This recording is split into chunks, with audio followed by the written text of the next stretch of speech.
Two reasons. One is the courts of Barclays paid my budgets. If I don't say that here, shot. No, seriously, I'm very proud and advised with both of them. More importantly, all of those companies, without them, this sort of thing doesn't happen. And if we don't, and I remember at CDI, the power responsible, if you don't get them, you don't do the events. And just commend them to you and think about what they do. The other thing to say is that I stand before you completely unemployed. I finished at CDI in June, longest serving I ever had. I did 6.5 years. One before we did 4, one before I did 3. And John Bannerman managed 5. And I love every day. But I'm now, without any executive responsibility, I have no line management competence. In fact, this qualifies me to be Deputy Prime Minister of the United Kingdom. And I wanted to go at the top of my game, to go and people kind of say, why are you going on and go, we should go. And it was a year ago last week, in the National Conference of the CBI, it was at the Design Centre in London. Tuesday morning, 10 o'clock. And a very important guest, the Prime Minister. And he and I were in the green room just before we went on, and special branch had gone out, and so the special advisors were just on our own. And Tony, this is the Queen the other day, I hate name dropping. And Tony said to me, he said, I hear you're going next year. And I said, yes I am. He said, why? You love it. And I heard myself say, because no one should outstay their welcome, Prime Minister. But I've now moved into the field of pluralism and on the line of both radio companies and also, as you finally said, I still do focus on radio, television and newspapers. And one of the jobs I've taken on, you probably read about it last week, was this wonderful role, skills envoy. This has come out of a report by a guy called Sandy Leach, who was Chief Executive of Zurich Insurance, took his period and developed for the Chancellor a report on skills in the United Kingdom today and where he thinks the skills will be in the country of 2010 and 2020 and what we should do about it. The problem with most of the report is it's been a statement of the big movements. That's not Sandy's fault. But we are achieving, in our knowledge base in this country, a serious chasm. And the top is going like that. I'll come back to that in a moment. But the bottom and the bottom quartile is falling away. And as he says in his report, there are 7 million adults in this country who can't read, write and count like an 11-year-old should. He doesn't say the next point, but I'll tell you. But in case people think, oh, that's what you get if you have a high income population, the average adult literacy in Britain is white, adult, male, 27 years old. The product of a secondary education and settling down. There are about 1.2, 1.3 million jobs for unskilled people in the country today. We reckon about 400,000 by 2010 and about 200,000 by 2020. Now, if you've got this huge tail of unskilled people and a diminishing opportunity for them to participate in the employee society, the result is self-dislocation and even worse. And he states this, and is right to do so. But then, of course, we're in the next stage, which is unskilled, means that you might be level 1, where you can. You might not be any further than that. We then have level 2. That would mean you probably operate a computer, you might drive a truck, you might operate a machine. And then level 3 is basically A levels, 4 is degree. The second problem is, whilst we have quite a few in 1 and a bit, getting them from 2 to 3 is a dreadful challenge. And we have too many in 2, you look at where the economy is moving. So he comes out with some recommendations. And together with the creation of a skills commission, which will fuse so many of the different delivery agents for skin in the country, with the skills commission chairman on the exec next October, and the chief executive and the full-time commission. But yes, we're going away and getting rid of quite a few of the current deliverers. But the most worrying thing for employers is he recommends that in 2010, if we don't have basically the employee of the country at level 2, then the government should regulate to make sure that we do. And of course, for the last 7 years, the CBI fought this, and the unions wanted tomorrow morning 2 reasons. One, to be fair to them, they want their members to be better skilled and more employable. But to point out, perhaps a touch cynically, but I think truthfully, of course, if they are in compulsion, then they can be seen as the agents of delivery, and therefore you link that into participation in workplace and trade unionism, make them more relevant, make it more power. That's certainly part of it. But for 7 years I've gone on to employers saying, you know, you really are giving to the last chance of living here, because you're not training the people. And at last, each has said, enough's enough. And we give you one last chance, 3 years. And if we see the bulk of employers and people's making the pledge, and that is signing up to train to gain and training the workforce to level 2, fine, we'll carry on as we are. If you don't, then we're going to have regulation. That would be awful. That would be one size fits all, tick box, compliance, inspection, and stifling the very entrepreneurship and enterprise that you know is what will drive Britain up the value-added chain. And it will come if we don't do this voluntarily. Now, so many companies, so many employers do train, no doubt about it. I can't find a business in Britain that doesn't. But 30% of employers in Britain don't. 30%. 1 in 3 of the employers in this country don't train at all. And of course, where do we look for those? Small businesses. And so many small businesses don't. And they put up a load of excuses. Usually I haven't got the time, it's expensive. If you think it's expensive, try it. But they don't.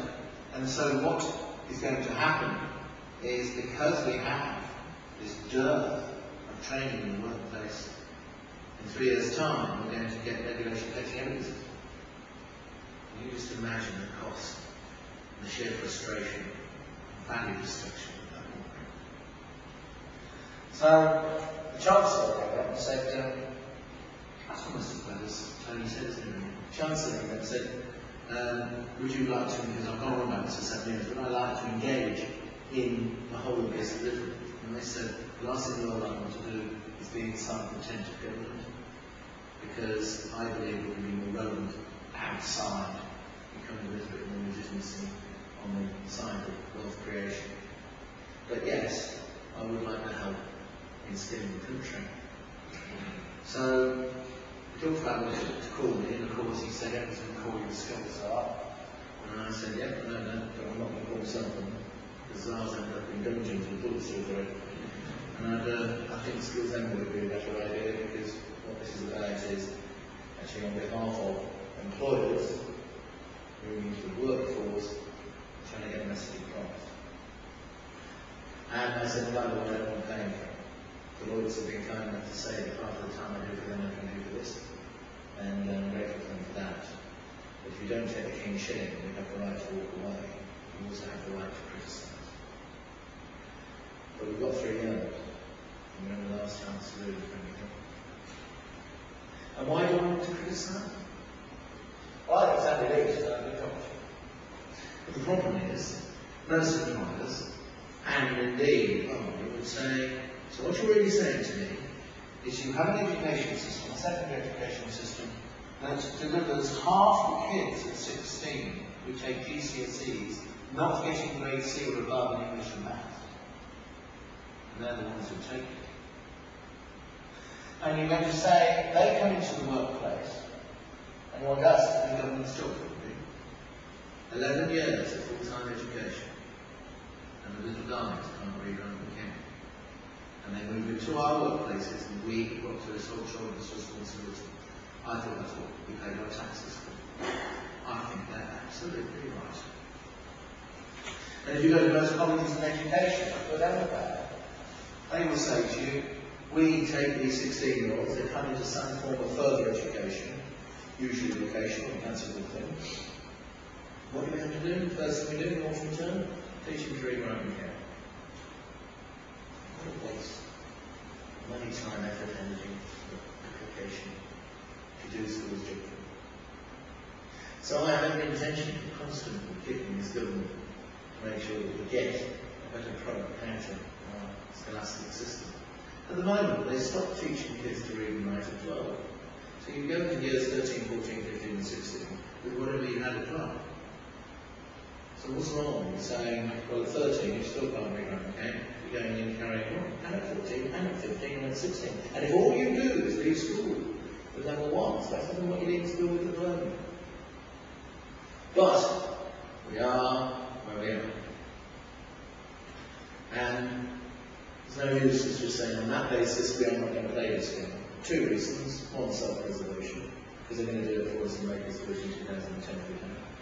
There's another reason, which is that if we are going to make a reality of the 21st century for this country, we've got to do it.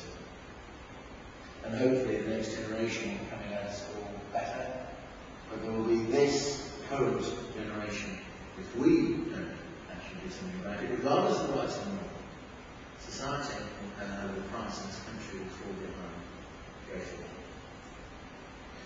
You know, 70% of those who will be in the workforce in 2020 have already left school. Nearly 3/4 of those in 2020 will be in the workforce are already over 16 in this country. It's only 30% in India. It's only 25% in the Middle East. It's 80% in Italy. It's about 80% in Germany. 70% in India. So if we don't attack it, we're not going to have this volume, this critical mass of people coming through who can put it right. That's why we will do it. Now, why am I standing in Cambridge on the back of two excellent explanations of high value manufacturing and telling you something about level 1 and level 2? You sit there thinking, well, what does it concern me? Well, you see, this country, unlike any other in the developed world, we get globalisation. We actually understand it. I don't think you'll get people verbalising it. But in their DNA, the way they conduct themselves, the way they approach big issues, they get it. We are the most globally aspected of the developed world. Not for us, the French who now make yogurt a matter of national security. Not for us, the most powerful economy on earth, America, so terrified of little Dubai, by 3/4. The only country that holds a World Series tournament and only invites itself to take part.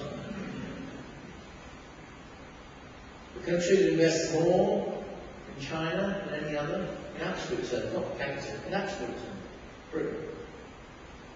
You own this in newspapers, wouldn't you? The country that is the home of more overseas capital than any other investment capital, not on deposit, investment capital, than any other on earth, Britain. America is the home of the greatest amount of capital because there are a few of its deficits and China's looking at it. But investment capital, buying things, investing in things, the home of more than anywhere else on earth. is Britain.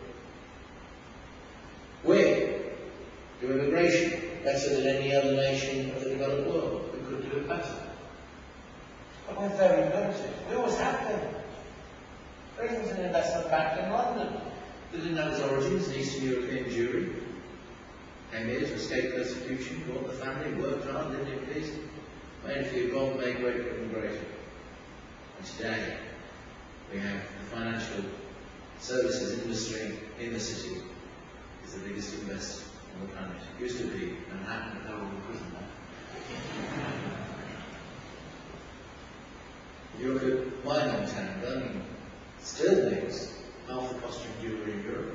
Why? Italian jewellers came over about 1850. This time not to escape religious persecution, to escape a closed shop actually.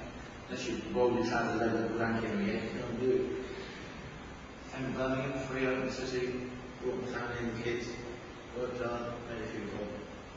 The rest is history. We've even got a world family every time. We're an out of people, we're not Europe, we're a little. Hello, where are you from? Oh, boy, they're really Germany, they will do, come very good. We're good at it. We're really good at it.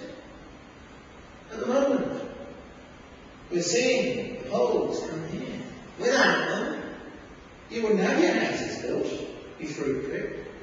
You wouldn't have your restaurants rented upon. There wouldn't be a tourist industry.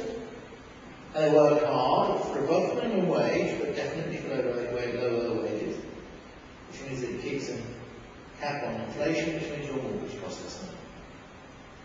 One of the reasons why we have a stable economy. And we have always said we don't care about the colour of your skin or the God you worship. I can't pronounce your name, come here. But by the way, and this is where we need political courage. There've got to be some rules. You will speak English. You will take part in a transparent economy. And you will get a national insurance number, pay some tax, bring a skill, or if you're unskilled, have a sponsoring employment. If you do, then this fabulous liberal tolerant man is for you, and we will love you. And if you don't, do me a favour, don't. If you think it'll come, don't come. And if we had politicians who did that, it would be fair on those from other lands who come here, make this as a home, and play by those rules. You'd stop so many of the extremists, the nasty people, on both sides of the equation, who feed off the ignorance and the worry and the insecurity of people like my mum, 83, living in Brighton, convinced every time she had a friend that 15 Latvians camping on the wall. Why? Because the Telegraph told us that. We've got to deal with it.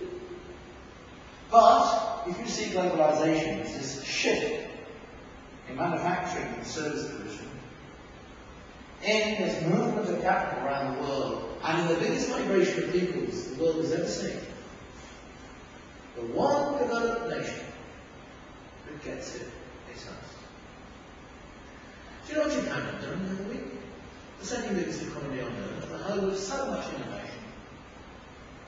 They actually have just passed a tariff of 400% on rice grown by poor Vietnamese rice farmers to be sold in Japan so that they can protect the Japanese rice growing industry, which is 0.3% of the Japanese economy. And huge, mighty Japan is terrified of little Vietnam. It's pathetic. And I am proud that I belong to a country that wouldn't do that. So we say, we'll open up our markets. We'll go through the restructuring pain of movement, value-added, innovation, quality and brand, and we will participate in the shift of capital and peoples around the world. Now that means that here, in Cambridge, you are at least number one equal in the world, and I would say in certain areas number one in the world in so many of the higher value manufacturing of the developed world. It means that whether it's Cambridge or Oxford, Imperial or UCL, LSE, we have in the top 20 more universities in the world than any country other than America. The top German university in the world, 52nd. France squeezes in at 39. The Dutch have got one at about 30. And we've got 5 in the top 20. It means that we are moving our manufacturing into everything you have just heard about. But whether it is the movement of peoples, whether it is investing in capital, or whether it is the restructuring of our economy, none of it is going to work in a century that belongs to Asia. The 19th century belonged to Britain, the 20th century belongs to America. This century belongs to Asia. None of it is going to work for this country if we don't have enough skilled people. And the area where we need them more than anything else is manufacturing. You see, manufacturing is this huge overseas concept. Manufacturing, at the end of the day, is the reason so many service industries exist. Manufacturing provides so many entry jobs of skilled nature. And yes, I don't want to see anybody going into manufacturing just to be unskilled. See, I don't actually think that 7 million adult figure is any different than it used to be. The difference is about jobs. They only found out. 40 years ago, Newcastle, build a ship, South Yorkshire Coalfield, go down to mine, South Wales, do some commodity steel, and in Brum, you run a big steam. And you did the same thing in all those places. You walked in, 8 hours, boom, boom, boom, boom, boom, boom, retired at 65, did the decent thing, died at 62. I don't think there are any more unskilled people today, they get found out because there's no jobs. Now, if we're going to make that a reality, we need 2 things. We need that higher echelon constantly to move forward. But we need a bedrock of better skilled people at level 2 and level 3. A, because so much of the secondary and tertiary work coming off this will employ those people. And B, because if we don't have a society where the root works in every home, where kids come home from school and mum and dad ask them how they got on at school today, where we have actually people wanting to improve themselves in the world of work, that will not last long in this country because that will migrate. Because there won't be social approval and appreciation of what it means. And I mentioned earlier on, we're doing that. I talked about that bit. At the top end, it is first class. And it's our universities, it's our companies who want to come and do it here. But if we don't have a culture that makes them feel welcome, it won't be a function of a gap market, it'll be a function of that of the town. Because that's the other thing about globalisation, you can do it anyway. And we have to have an understanding in local authorities, an understanding in different parts of our society, the funding, the parents, the media, just how nasty and brutally competitive globalisation is. Just watching on a global scale, America thought globalisation was Americanisation. They're having a very rude shock. The French are trying to get used to the fact that no one wants to speak French anymore. They can't really stand it. And yet we don't have those issues. Have you tried to buy a bank in Germany recently? Tried to buy an electricity company in Spain? Have you tried to buy anything in Japan? Very difficult. And yet, I don't know the stat, I bet you, within 10 miles of where I am right now, I bet you've got so many different nations bringing their knowledge and their hard work. So many different countries from so many different parts of the world bringing their money, making Cambridge the best in the world. We're not going to keep it that way. In a world where China wants your lunch and India wants your dinner, if we don't get the whole schools agenda doing it. Let me leave you with this. If you walk into Tesco's in Cambridge in the next week or so before Christmas, you'll find Professor Dumbledore talking out of Harry Potter. £9.99. you're going to see stamp made in China. And I bet you in some rooms are in Cambridge, some point over Christmas, with this uncertainty, they'll be saying, "Oh, bloody country, what for a dog? Can't even make that toy anymore. Oh my bloody cry. Half the day about." Just think about that 10 quid for a minute. £5 never left Tesco. Retailer takes half of it. That's great. That's fabulous. That means Tesco makes more money. That means they pay more corporation tax in the United Kingdom, which means you get more schools and schools. It means that Tesco makes more money, so their share price goes up. And every single person in this room, if you're in any sort of pension fund, anywhere, private or in the public sector, you are at some point going to be dependent on the share price of Tesco. Believe me. Of the £5 there, £1 goes to J.K. Rowling retirement. Of the £4 left, £1 goes into all the creative industries that actually got that toy sorted out. We, 59 million people on London and the North Atlantic, we are 1% of the world population. We're 15% of world GDP of the creative industries. Design, technical drawing and design, advertising, art, music, theatre, film, all of the creative industries, tourism. We're 15% of the whole of the world now.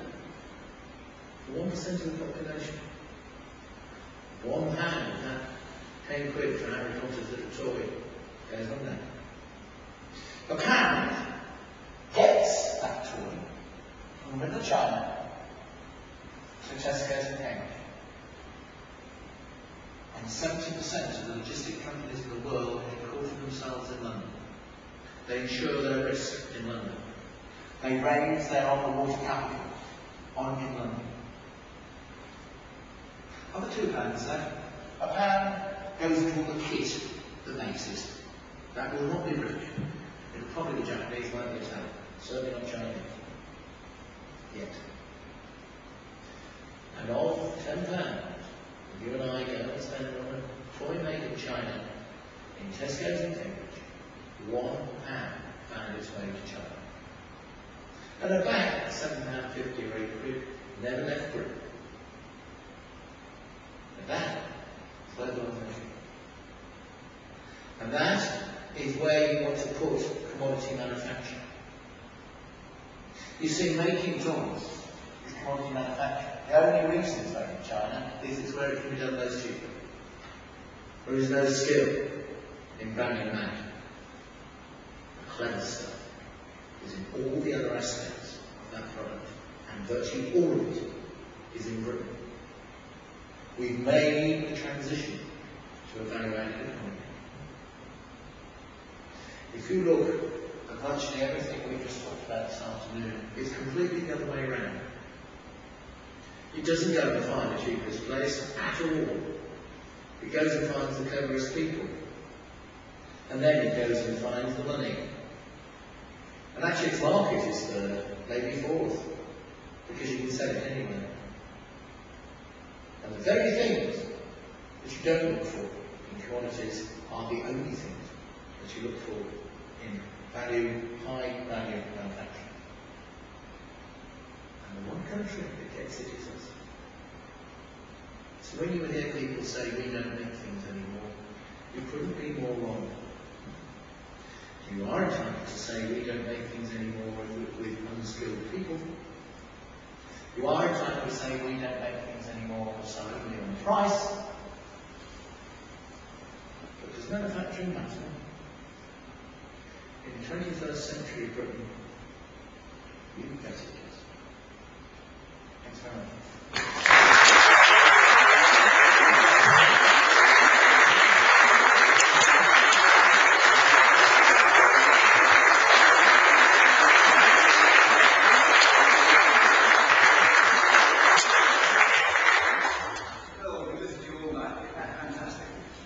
Should we have just one or two questions directly to you, Rob?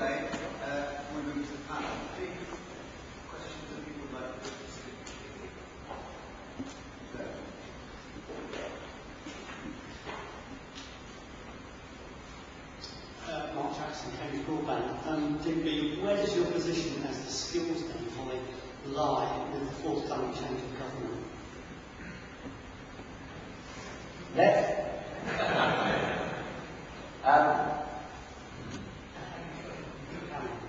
I suppose there's three answers to this, and I'll give you all three. They're not in order of priority, but they're three aspects of the same question. The first is, do you mean the change of government or a change of prime minister? That's the first thing. The second thing is a change of government, and therefore I presume a change of policy. And thirdly, where does that leave me personally as opposed to schools? The first one,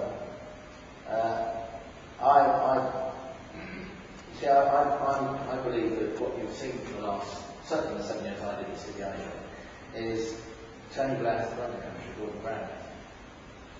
Blair's won elections and done foreign policy. And a realistic job. But basically, the hard work of the room has been down to China. And most things you did in education, most things, initiatives you launched in health, most things you did at DTI, on the launch day, we're all there. You launched it, China. But he did actually run it.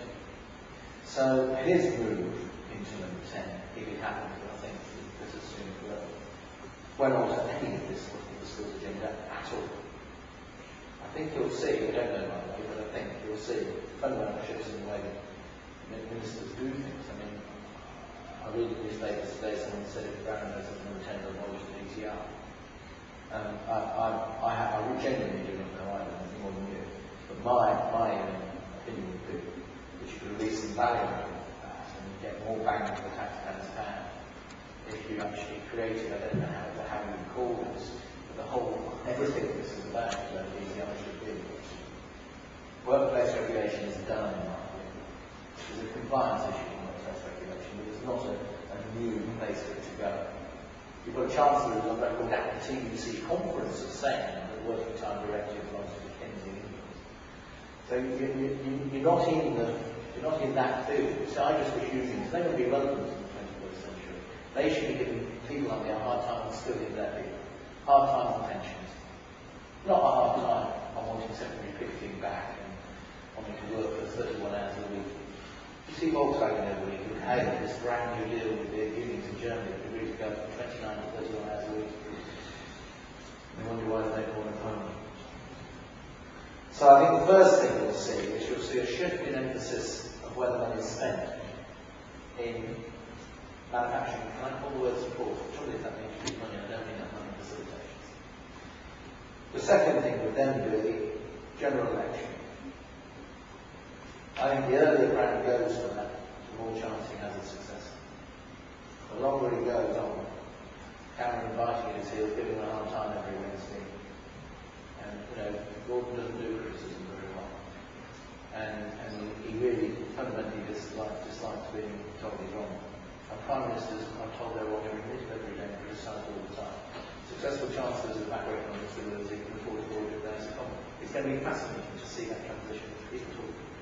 But the earlier Brown went the better. For instance, if Gordon's got the Prime Minister on a Monday and on Tuesday said, right, I'm going to exempt the main dwelling house from the calculation of inheritance tax. I'm also going to bring the troops home 4 weeks on Wednesday, and then I'm going to call the general election for 3 weeks on Thursday.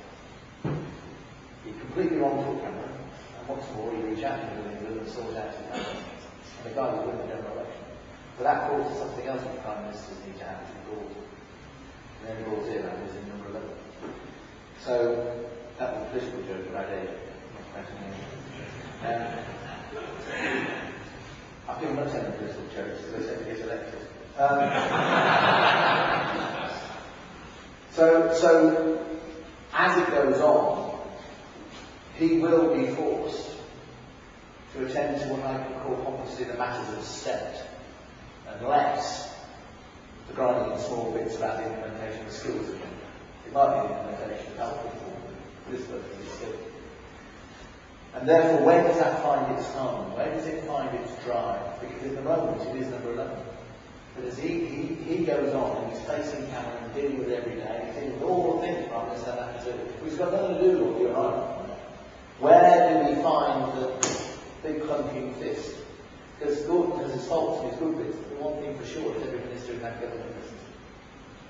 So that will be an issue.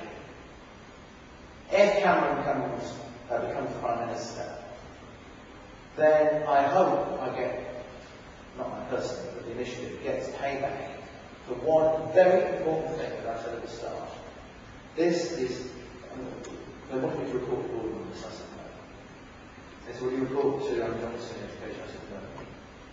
I said, this is about reporting to Parliament. This is about reporting, I don't mind reporting to the Select Committee. I don't mind reporting, frankly, to an amalgam of the CBI, the IOD, Federation of Small Business, and the Chambers. I don't mind what it is, but I'm not going to sign the attempted government theory. So I ain't going to be able to turn up at a small business in Blackburn, Lancashire with any street credit at all. I can't take the King's Street. So that's the other reason that I don't pay it. But I can honestly sit here and say to you, something and say to you right now, I'm not getting one penny for this, and secondly, I ain't taking it from you. And that's one of the reasons we were talking earlier about this, the problem with employers going to say, just a minute, please give me an outcome we run. That's not my fault. That's a government that's been in power for a whole scholastic generation and has done nothing to increase the adult literacy in this country. Now, I can't say that if next day my paymaster is the person I'm criticising. I can if I'm not. And if he doesn't like me saying that in public, I suggest he goes and find someone else to lie on. Now, if I'm going to, I've seen David Cameron once about it, I'm going to see him, and then see David Campbell, and Robbie Walker as well. And I want to say to them, this is not about party politics, and please understand me, David, it is not, because otherwise why would I be saying what I'm saying? If I can get them to buy into that, I think, I just wish Skills came away from party politics, but it's too bloody important for party politics. A bit like the National Politics Act of England, you know. We've taken it out of party politics, that's a good thing. If I can pull that off, the change of government will not affect what I do one bit. If either I can't pull it off, either cannot pull it off, or because they don't believe me, or even if they believe me, it's not in their interests to do it politically, which is sad. I think that's true.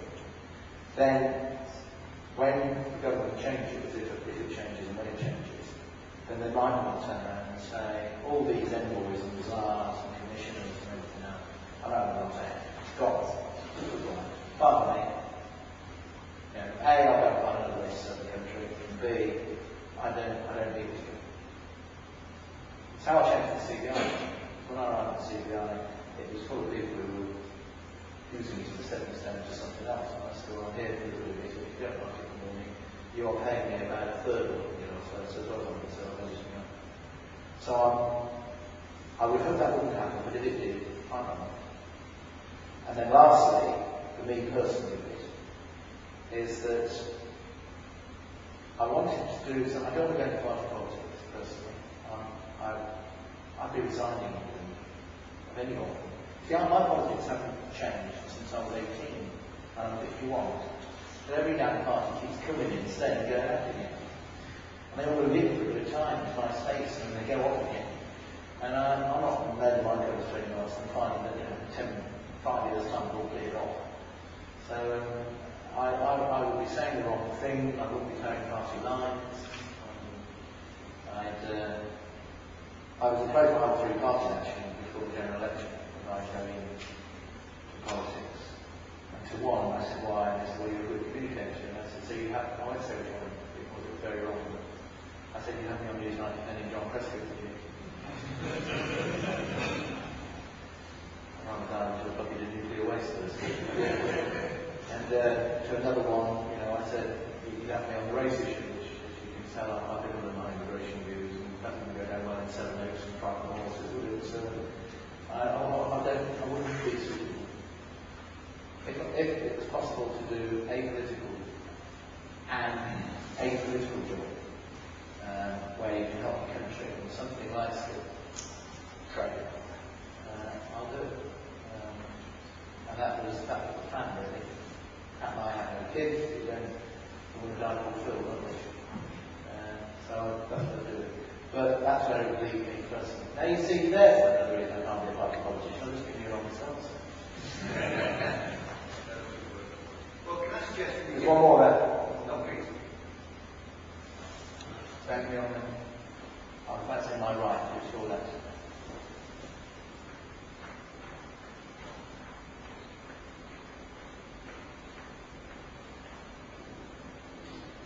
is Papworth Trust, a small charity about 12 miles away from here. Since 1 in 5 of the workforce are disabled at some stage in their lives, what reassurance can you give to those at the bottom end of the skills chain, for want of a better term, right at the bottom? And also in relation to the fact that so many people acquire disabilities or illnesses, and we try to get people off incapacity benefit at the same time as the programmes that try and help them off that are being capped. What do we think? There's two. Well, let's deal with the statistical analysis and the background. I go around saying, you know, it's marvellous, we've got virtually no unemployment in Britain. And we've certainly got the highest incidence of those in work in Western Europe. And then someone can rightly say, you're absolutely right, because we call a lot of people in other countries, they call them employed people with money capacity benefit, they're not the unemployment. And that is true. What we A, should be doing about that, and B, a way of changing that stat and giving us some teeth, would be you have two sorts of action. The one are those mentally disabled or with learning difficulties, and there are those physically disabled. Now, those with learning difficulties, either severe or mild, not only should the government hang its head in shame, but B, employers, and I include the public sector as employers. In fact, I include public sector employers very much all them. Military Defence is a huge employer of unskilled people. The biggest employer of unskilled people in Britain. I don't mean the soldiers in Iraq. The employers have got to do far more to fill the gap between a government that's refusing to acknowledge this issue. It doesn't help them. They acknowledge it, they become a statistic.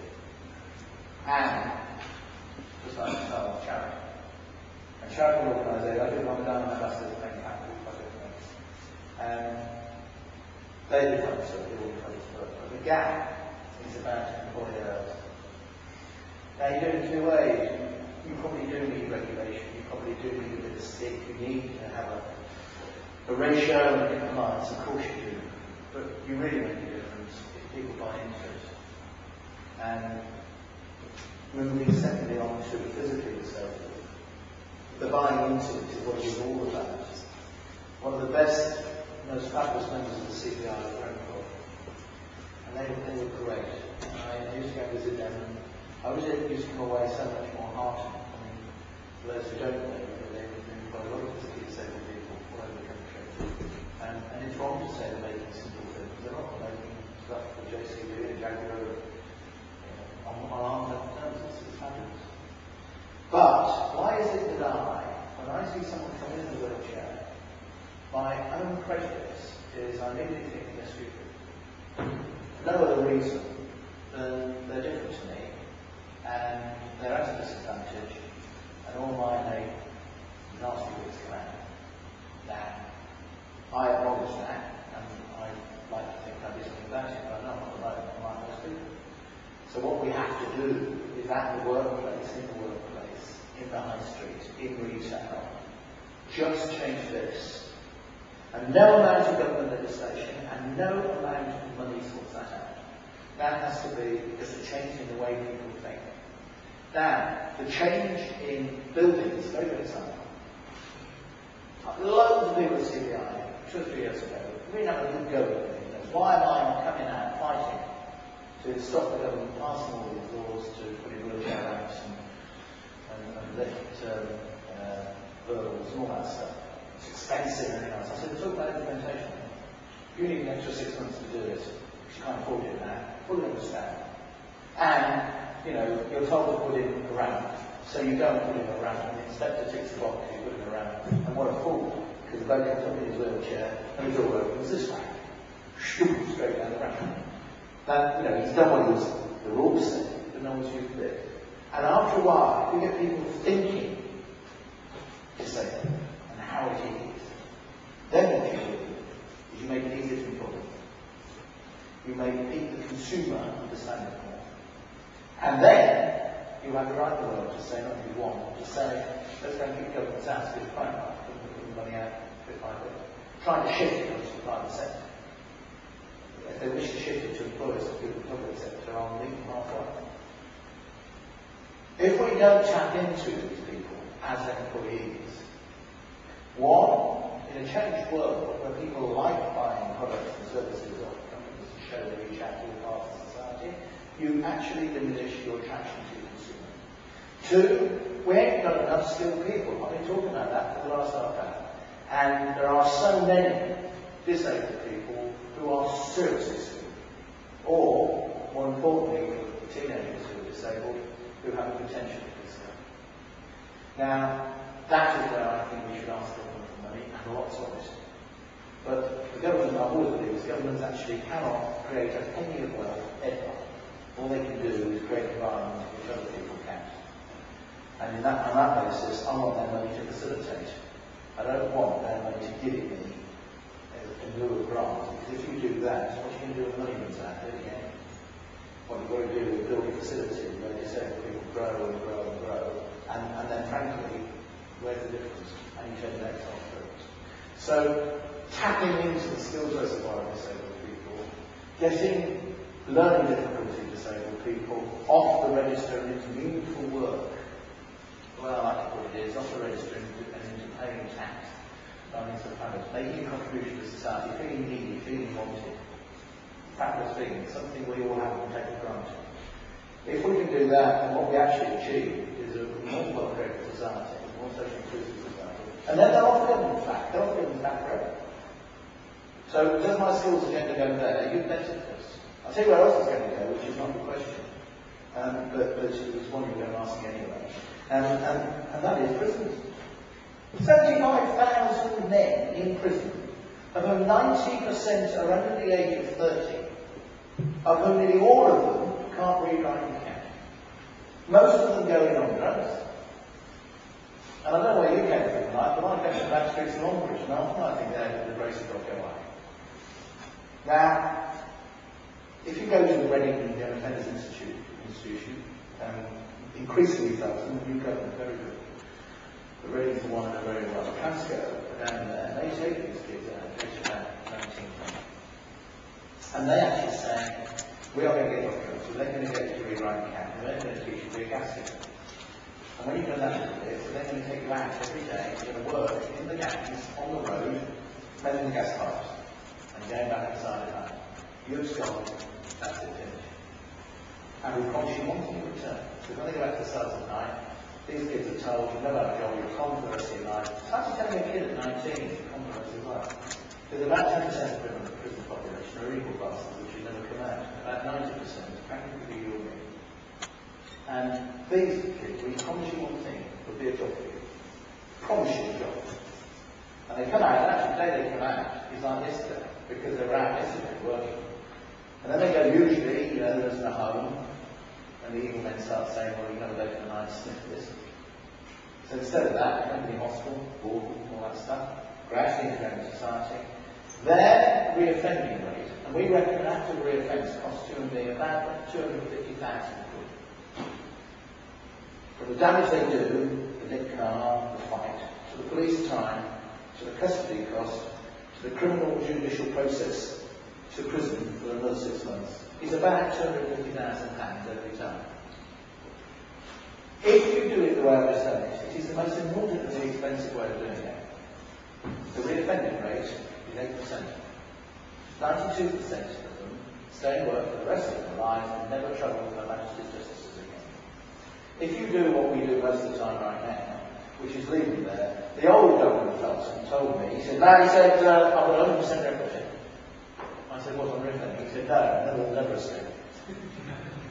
And of course, if you were treated like that, I promise you one thing for sure, they'll be back inside. Now there, let's say there are 40 to 50,000 of the 75,000 who might slightly romanticize, but nevertheless accurate picture, could mean go into the skilled workforce forever. If you add that to disabled people, and you add that to people with learning difficulties, it's a low level of it. But if you add all those together, and people who at this moment, government want to solve by writing a cheque, as opposed to facilitating and taking part in our commercial economy, you just describe those enormous reservoir of skilled people. And every one of them a role model for the next generation and the same sort of people. Now, if we can't use skills as an agent of that type of social inclusion, then I want to know my job.